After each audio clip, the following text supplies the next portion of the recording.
So these are the Beats Solo 4. And if you've been around headphones for a while, you already know the name Solo carries a certain expectation. Lightweight on-ear design, bold look, heavy bass tuning, and a strong focus on lifestyle more than studio accuracy. Now the question is simple. In a world where wireless earbuds are everywhere and over-ear headphones dominate the premium comfort category, do on-ear headphones like this still make sense?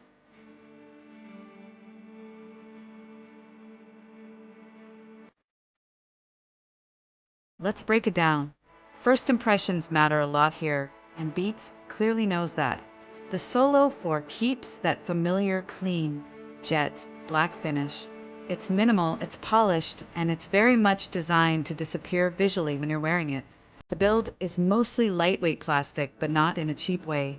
It's more in that carry it everywhere without thinking about it category. The folding mechanism is still here, which makes this extremely portable. You can throw it into a bag, slide it into a side pocket, and forget about it until you need it again. That portability angle is one of the biggest reasons people still consider on-ear headphones in 2026.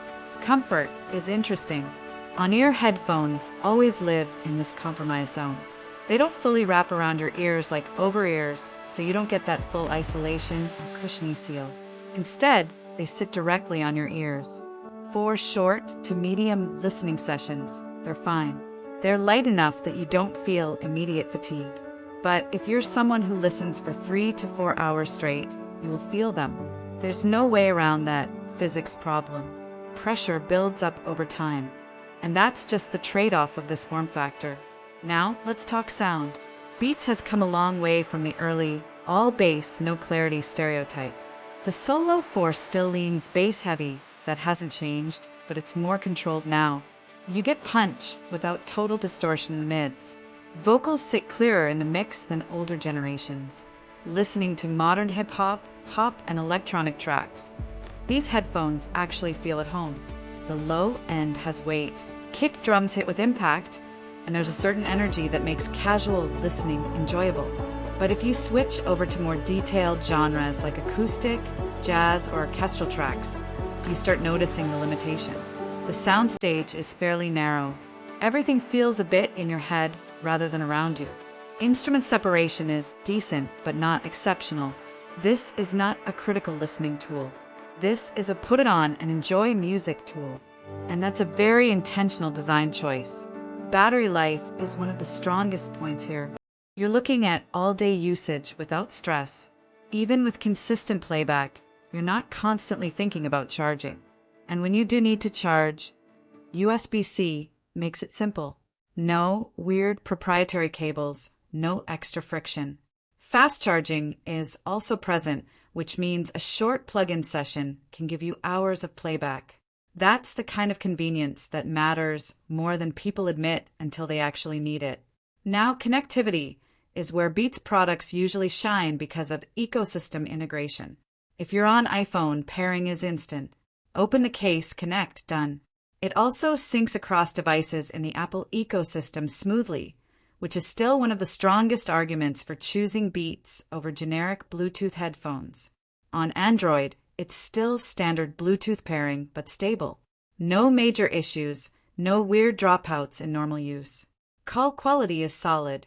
The microphones do a decent job isolating your voice in moderately noisy environments.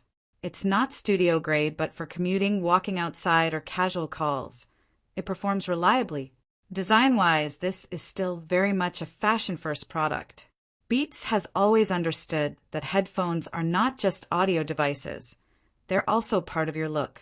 The Solo 4 continues that philosophy. It doesn't scream for attention, but it's clearly designed to be seen. Now, the bigger question. Who is this actually for?